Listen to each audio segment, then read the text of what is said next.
Baik, Bapak Ibu, Saudara sekalian, mari kita tundukkan kepala sebelum kita mendengar firman kebenaran ini. Mari. Bapa kami yang di surga, kami mengucap syukur di pagi hari ini, di malam hari ini.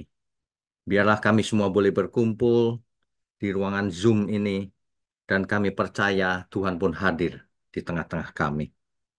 Berbicaralah kepada setiap kami, mohon pakai mulut hamba-Mu untuk menyampaikan kebenaran ini, agar setiap kami yang mendengarnya boleh mengerti dan hidup kami diubahkan.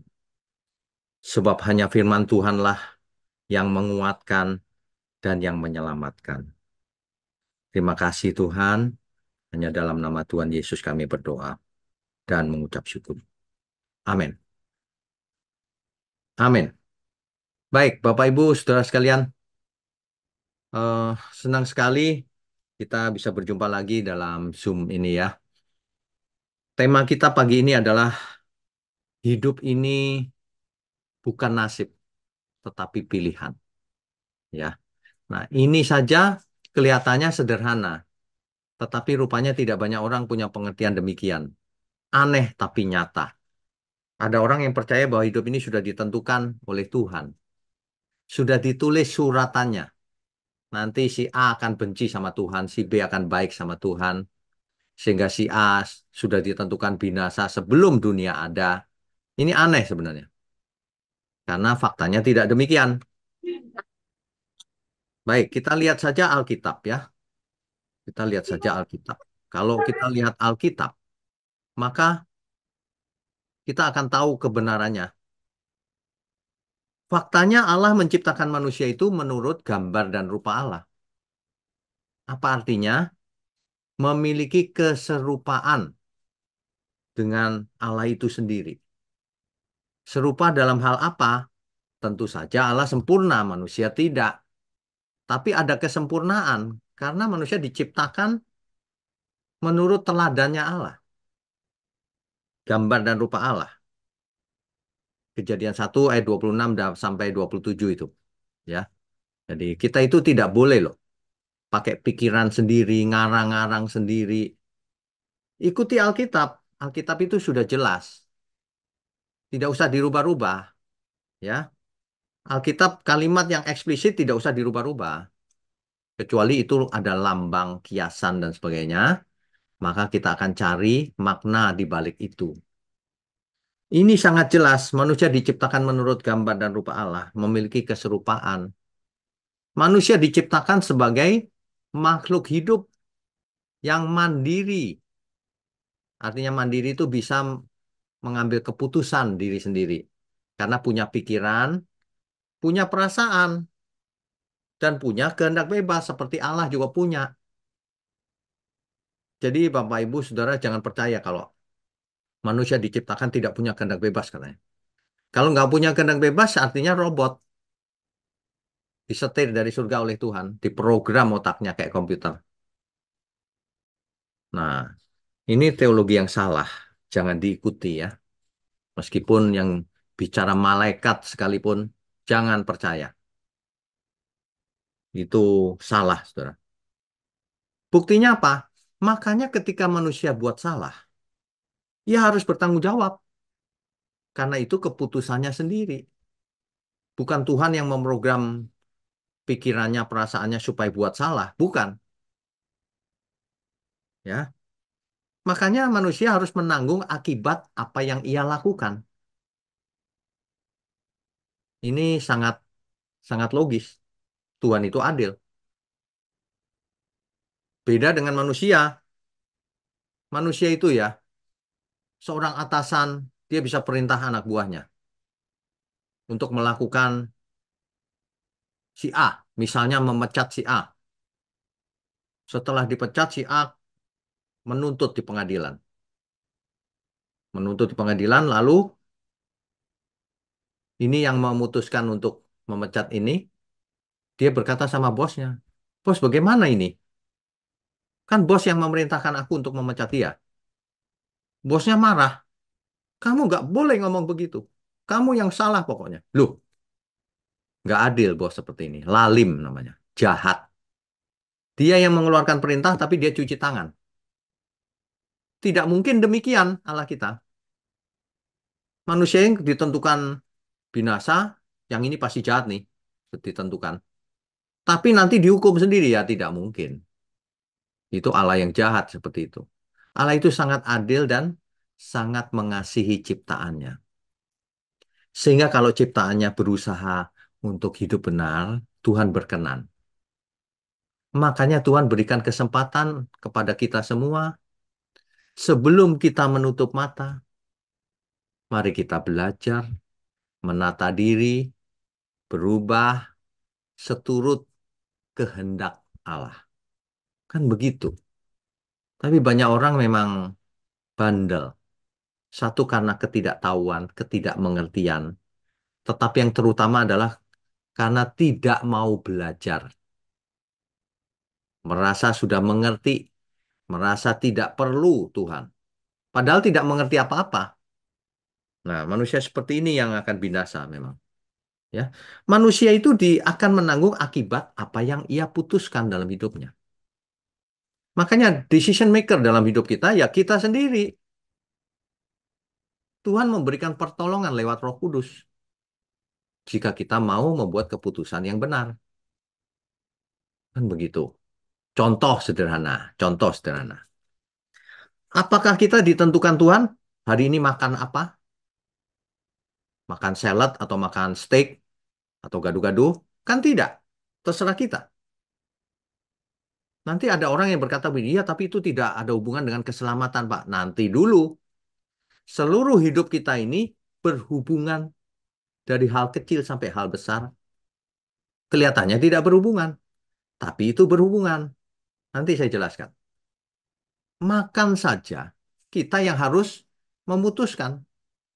Makanya firman Tuhan berkata 1 Korintus 10 ayat 31, baik engkau makan, atau engkau minum, atau engkau melakukan sesuatu yang lain, lakukanlah semuanya itu untuk kemuliaan Tuhan.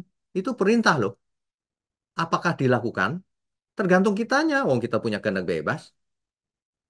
Jangan berkata hari ini aku makan sembarangan tidak sehat karena nasib. Bukan. Itu karena kau memang mau melanggar. Padahal makan, minum, bicara, apapun yang kita lakukan harus kita lakukan untuk kemuliaan Tuhan. Itu perintah Tuhan. Dilakukan atau tidak tergantung kita. Apakah itu mempengaruhi keselamatan? Iya. Kalau kita melawan perintah Tuhan, kita binasa. Dalam hal apapun. Lagi pula kalau orang makan sembarangan, bicara sembarangan, bisa selamat.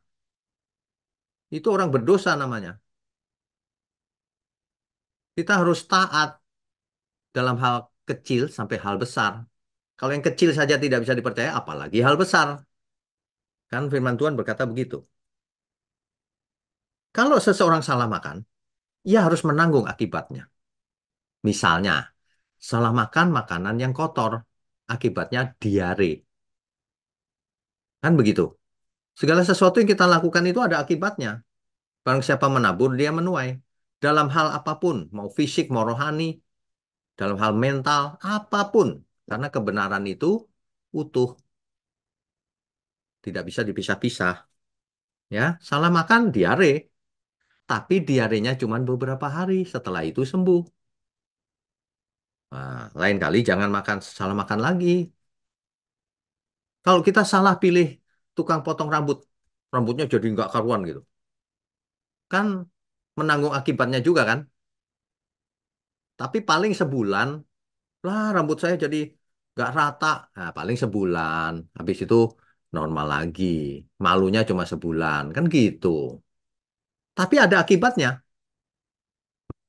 Yang agak susah kalau salah pilih jodoh. Dulu kupikir dia baik loh, Pak. Nah, ini. Kalau ini menanggung akibat juga, tapi seumur hidup.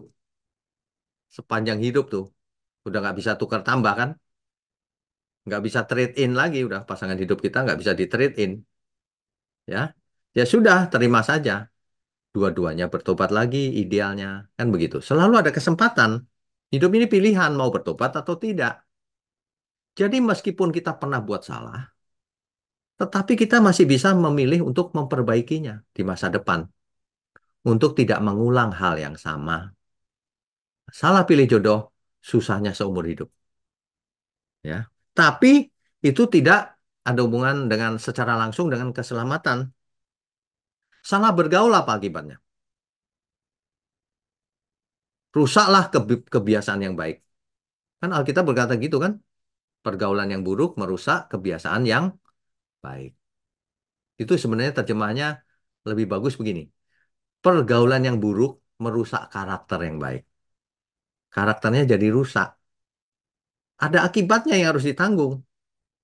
Nah, tapi yang paling mencelakakan adalah salah pilih juru selamat.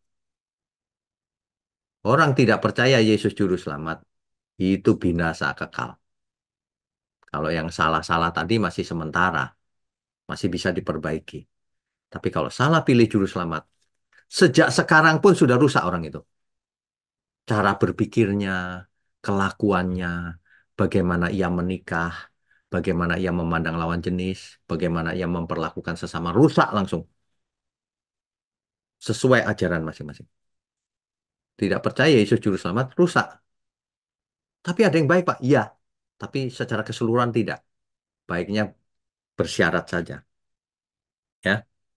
Jadi hidup ini adalah kesempatan, saudara. Kesempatan untuk membuat pilihan.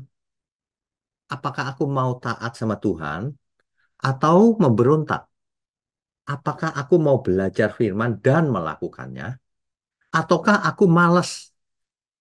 Nah, apakah aku percaya ajaran yang mengatakan takdir atau predestinasi? Atau tidak? Itu pilihan kita. Jangan berkata itu pun karena Tuhan yang menentukan. Bukan. Seluruh perintah Alkitab itu jelas. Kita diperintah Tuhan. Kita dinasihati oleh Tuhan. Kita diarahkan oleh Tuhan. Mau atau tidak, kitanya yang mesti memutuskan. Nah, oleh sebab itu, ya, Bapak Ibu ya, ada ajaran-ajaran yang melumpuhkan manusia rohani seseorang. Ajarannya begini, asal kau mengaku dengan mulutmu Yesus Tuhan dan Juru Selamat, kau selamat. Loh, gampang benar selamat cuma dengan mulut. Nah, itu ajaran itu pasti salah. Bahkan kalau mau agak vulgar ya, ajaran itu pasti dari setan. Kenapa? Karena manusia yang mendapat ajaran itu jadi begini. Aku sudah selamat, lo nggak usah melakukan apa-apa. Terus dia jadi malas dan pasif. Itu akibatnya fatal. Jadi tidak berguna bagi pekerjaan Tuhan. Ajaran yang benar itu kerjakan keselamatanmu dengan takut dan gentar. Kuduslah kamu sebab aku kudus. Be holy. Itu perintah lo itu. Ya, itu jelas. Jadi ini pertarungan atau peperangan rohani itu sejak kita hidup sekarang ini. Bukan doa keliling itu bukan. Peperangan rohani itu bagaimana memenangkan kita supaya Tuhan berkenan. Sehingga kita menjadi man of God, manusia Allah, woman of God. Sehingga apapun yang kita lakukan tidak bercacat celah di mata Tuhan. Menyenangkan Dia. Kan begitu. Hidup ini nggak bisa diselewengkan sebenarnya kalau mengerti hal ini. Tidak mungkin hidup ini sudah ditentukan Tuhan. Bagaimana kalau saudara ditentukan Tuhan binasa sejak awal, sebelum lahir? Kan tidak mungkin. Tuhan macam apa itu? Tuhan tidak menginginkan seorang pun binasa. Makanya pagi ini atau malam ini, kalau di California, kita harus belajar sungguh-sungguh kosongkan seluruh ajaran yang lama itu. Hari ini harus terjadi kebangunan rohani. Kita jadi bangun. Iya Tuhan, hidup yang cuma sekali ini, aku mau belajar sungguh-sungguh sebelum aku menutup mata. Makanya saya sering berkata begini, jangan pernah saudara, bapak, ibu, saudara sekalian berani menutup mata sebelum hidupmu berkenan bagi Tuhan. Berani mati sebelum berkenan. Mati ke neraka. Orang dunia zaman sekarang itu kalau dengar kata neraka itu mencibir. Ah, kan kamu pendeta ngomongnya neraka. Neraka itu tidak ada katanya. Waduh. Kita tidak usah ngomong neraka. Hari ini aja kalau kau salah pilih cara hidup, itu sudah neraka. Sudah sudah susah hidup ini. Banyak orang susah, saudara, di dunia ini. Ya, jangan salah pilih juru selamat. Kalau ajaran melawan hal ini, manusianya jadi lumpuh rohaninya. Makanya kita lihat orang yang jangan terlalu serius lah, fanatik gitu. Lumpuh rohaninya. Dia nggak cari Tuhan. Nggak pernah dia ngomong Tuhan. Biasa aja lah bro. Gitu. Apalagi di negara-negara yang kesusahannya sedikit ya. Udah nggak ngomong Tuhan dia. Karena sudah tidak butuh Tuhan. Ini loh. Sementara da- di negara-negara yang masih religius, itu pun setan bisa membelokkan loh. Nanti yang seharusnya kita semua mengalami perubahan akal budi. Sehingga iman kita makin sempurna lewat perbuatan nyata kita, karakter kita. Dirubah. Kamu sudah selamat setelah dibaptis. Nah, yang begitu-begitu itu. Makanya, perhatikan kegiatannya menjadi ritual agamawi. Nanti kegiatannya itu doa puasa, apalagi bahasa roh, apalagi liturgi, tapi karakternya tidak ditekankan. Kan semua itu boleh, liturgi, bahasa roh, memang boleh, nggak apa-apa. Tapi kalau tekanannya itu menjadi salah.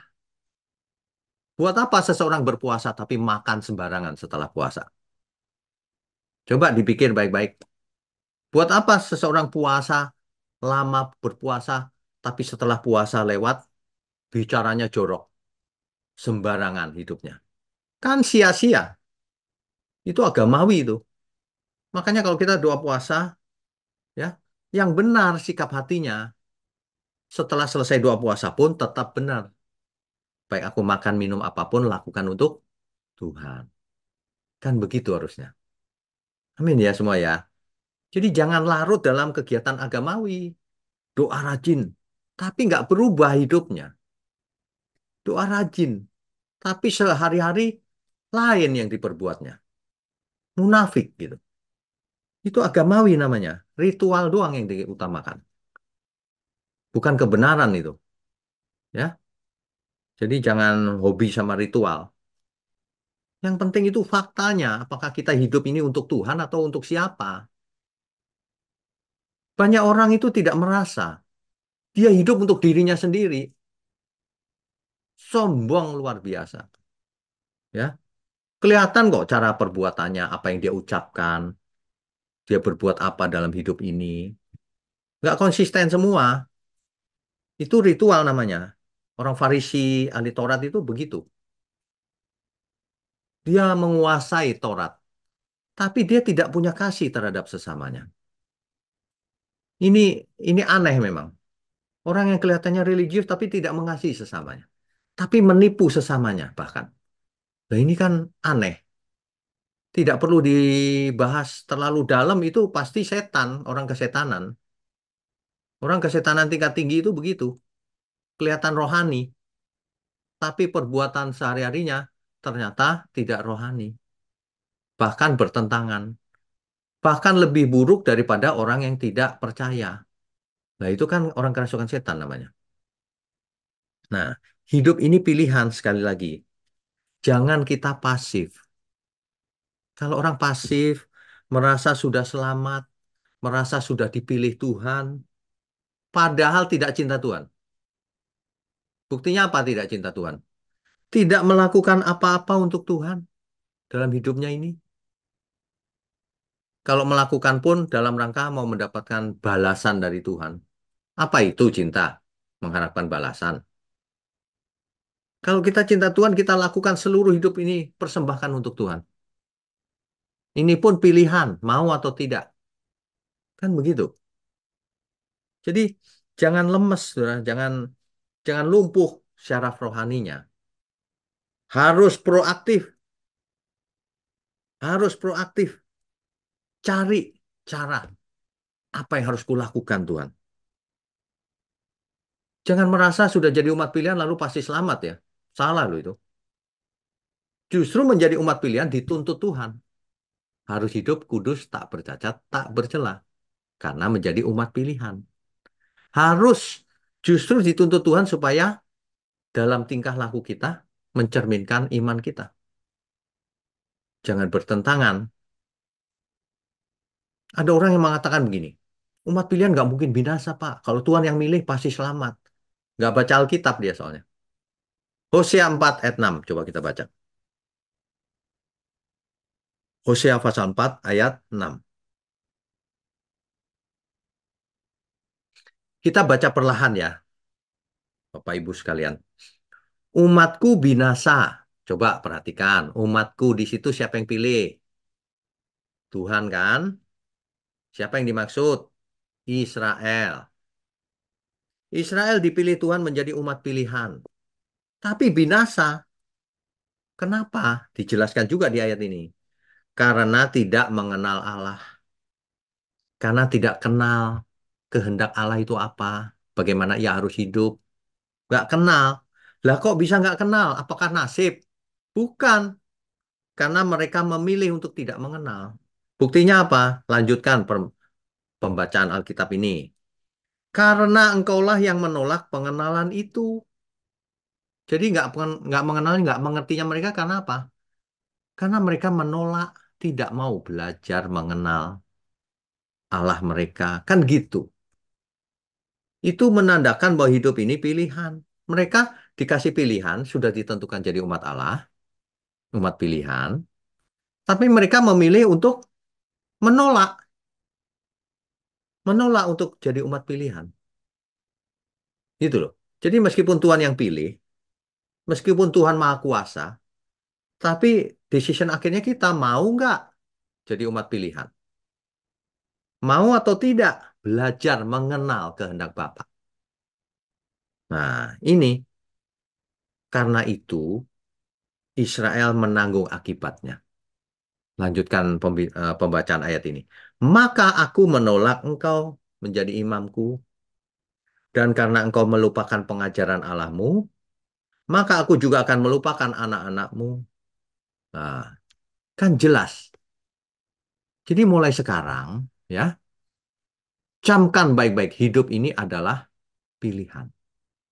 Mulai sekarang, Bapak Ibu, Saudara, ya, makan pun itu pilihan loh. Aku mau makan ini. Itu kan pilihan, bukan Tuhan yang menentukan. Aku mau pakai baju ini. Silakan. Aku mau bicara. Silakan. Mulut ini bisa keluar berkat, bisa keluar kutuk loh. Mau dipakai sebagai apa?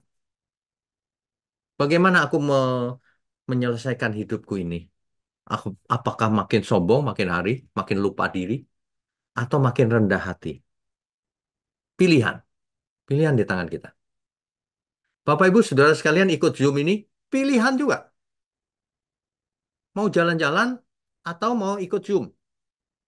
Kecuali memang ada perlu ya nggak apa-apa, tidak harus ikut Zoom. Kan nanti ini ada di YouTube juga, nanti rekamannya saya upload ke YouTube. Supaya banyak orang mendengar dan mengerti. Hari-hari ini sudah jarang orang yang memperingatkan bagaimana kita harus hidup. Yang banyak yaitu berkat-berkat dikobahkan, teologi kemakmuran, teologi mistis, suka yang mistis-mistis, ya, aneh-aneh gitu. Tapi karakternya tidak berubah. Itu bukti ya. Sebab Alkitab berkata begini, dari buahnya kau akan mengetahui itu pohon apa. Kalau pohon kebenaran, buahnya kebenaran. Kalau pohon kebenaran, keluarnya dalam bentuk perbuatannya itu kebenaran. Ya, Bapak Ibu, Saudara sekalian ya, nanti bulan April ada seminar 7 natur kebenaran. Itu wajib diikuti kalau memang kita mau belajar. Sebab tanpa 7 natur kebenaran, orang suka kesulitan, mengalami kesulitan untuk membedakan mana yang benar, mana yang salah. Nah, si iblis licik sekali. Si iblis bisa membelokkan kiri kanan seolah-olah itu benar, padahal salah. Contohnya ya ini tadi, kalau ada orang yang mengajar, kamu sudah dipilih Tuhan, sudah selamat. Keselamatan bukan karena perbuatan baik. Nggak usah jadi orang baik. Nanti Tuhan yang menggerakkan supaya kau baik. Kita mau dijadikan robot sama dia. Salah. Tuhan berkata, kerjakan keselamatanmu dengan takut dan gentar. Kuduslah kamu sebab aku kudus. Masuklah pintu yang sempit itu. Kan begitu. Lepaskan segala milikmu. Kalau tidak, tidak bisa jadi muridku. Jadi banyak sekali yang harus kita kerjakan memang. Lah kok tiba-tiba diajarin gak usah mengerjakan apa-apa. Otomatis selamat. Nasib, takdir, predestinasi, apapun namanya. Nanti ada yang komen saya, oh nggak ngerti predestinasi itu. Eh, ya terserah ya. Kalau orang mau jujur, kan intinya itu. Tuhan yang menentukan, bukan. Tuhan yang merancang bagaimana rancangan kita ini. Menurut gambar dan rupa Allah. Kita diberi pikiran, diberi perasaan, dan diberi kehendak bebas. Justru ini sebenarnya adalah penampian, saringan. Kita hidup ini sebenarnya sedang disaring, ditampi. Siapakah yang mau jadi anak Allah? Siapa yang tidak? Kualifikasinya itu penampian di situ. Makanya khotbah seperti ini, Bapak Ibu Saudara, bagikan ke semua orang. Semua orang mau menolak, nggak apa-apa. Yang penting sudah kita lakukan bagian kita. Kan kita nggak bisa paksa orang juga sih, nggak bisa. Yang penting kita lakukan bagian kita, firman sudah disampaikan. Nah, orang mau menerima atau tidak, kehendak bebas masing-masing. Bukan Tuhan yang menentukan. Kita yang menentukan apakah kita mau hidup benar atau tidak. Begitu, ya. Makanya dengan adanya teknologi online seperti ini, kita sangat bersyukur loh. Zaman dulu mana bisa begini, ya kan? Bisa sih, tapi mahal sekali pakai transponder satelit dan waduh, sekarang nggak usah. Sekarang pakai pulsa $1 aja cukup.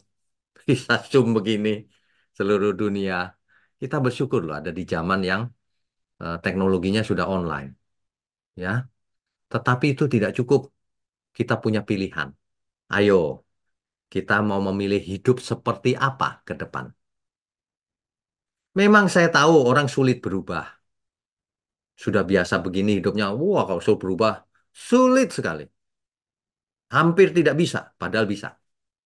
Sebenarnya ya definisi sulit sekali itu, penyebabnya cuma satu. Diri sendiri yang sombong. Kalau diri sendiri ini nggak sombong ya, itu gampang berubah itu. Orang nggak mau berubah itu karena nggak bisa. Aku memang begini nih karakterku ya, mengeraskan hati. Itu yang membuat mustahil berubah itu. Sebenarnya itu sangat simpel berubah itu, merendahkan diri, mengosongkan diri. Ya Tuhan, aku mau nurut saja. Berubah, apa sulitnya? Sulit itu kan diri sendiri yang nggak mau berubah. Begitu, ya. Jadi pagi ini kita diingatkan bahwa hidup ini bukan takdir, saudara. Bukan nasib. Juga bukan apa yang disebut predestinasi. Tuhan yang menentukan siapa selamat, siapa binasa sejak dunia belum dijadikan. Oh, salah itu. Tuhan tidak menginginkan satupun di antara kita binasa. Oleh sebab itu, mari kita bertobat sama-sama. Mari kita saling mengasihi satu sama lain. Mari kita membagikan kebenaran-kebenaran seperti ini ke saudara-saudara kita, ke teman-teman kita, ke semua yang kita kenal, ke grup-grup WA yang di mana kita ada. Kasihan banyak orang tidak punya kesempatan mendengar kebenaran. Kasihan. Kita jangan selamat sendiri. Itu pun pilihan loh. Kita mau bagi keselamatan ke orang lain atau tidak. Itu pun pilihan. Hidup ini serangkaian pilihan. Kita ada hari ini saja akibat dari pilihan-pilihan yang kita lakukan di masa lalu. Iya kan? Akibat dari itu. Nah, masa depan juga sama, kekekalan nanti. Akibat dari kita menyerahkan diri bagi Tuhan. Melakukan pilihan-pilihan yang benar. Taat melakukan kehendaknya. Mematikan manusia lama kita. Menjadi manusia baru. Semuanya pilihan. Tapi barang siapa menabur, dia menuai. Pilihan yang benar akan menyelamatkan kita. Pilihan ikut Tuhan Yesus. Dan melakukannya tentu saja ya. Itulah yang menyelamatkan. Keselamatan datang dari Tuhan. anugerah. Tapi manusia harus merespon, harus bertobat, harus berubah. Jika tidak, maka dosanya tidak diampuni. Kisah Rasul 3 ayat 19 itu. Amin ya, Bapak Ibu, Saudara. Amin, amin. Baik, Bapak Ibu, Saudara sekalian, kita mengucap syukur di pagi hari ini ya, di malam hari untuk California. Sudah mendengar kebenaran. Sebelum kita sudahi pertemuan ini, mari kita tundukkan kepala. Mari kita berdoa. Bapa kami yang di surga, terima kasih untuk kebenaran yang sudah kami dengar. Juga terima kasih untuk komunitas Waski dari California ini, Tuhan. GSKI Sola Gracia, juga terima kasih untuk umat Tuhan dimanapun berada. Kami sungguh mengucap syukur menjadi satu keluarga besar, keluarga Allah, keluarga kerajaan surga di bumi. Terima kasih ya Tuhan. Tuhan berkati setiap kami, biar kami semua sehat, umur panjang, melakukan kehendak Tuhan. Semakin hari semakin dewasa, semakin sempurna. Terima kasih, hanya di dalam nama Tuhan Yesus Kristus kami berdoa dan mengucap syukur. Haleluya, semua yang percaya katakan amin. Amin.